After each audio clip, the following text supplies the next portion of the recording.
بسم اللہ الرحمن الرحیم۔ ہمارا آج کا موضوع ہے مردوں اور عورتوں کے غصہ اور لڑائی میں فرق۔ غور سے سنیے۔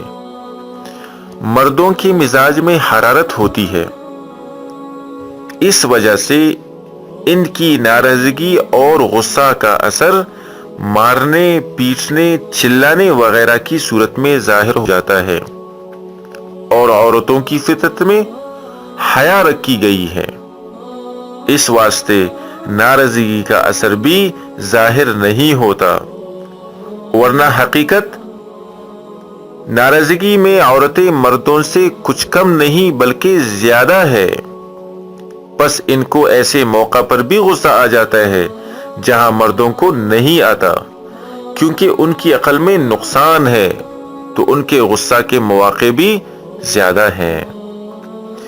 اس کے علاوہ چیخنے چلانے کی نسبت میٹھا غصہ دیر پا ہوتا ہے، اور چیخنے چلانے والوں کا غصہ ابال کی طرح سے اٹھ کر دب جاتا ہے، اور میٹھا غصہ دل کے اندر جمع رہتا ہے۔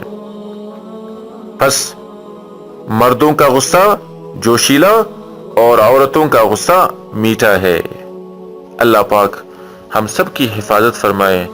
غصہ ایک ایسا عمل ہے جس سے انسان اپنی نیکیاں بہت جلدی کھو جاتا ہے۔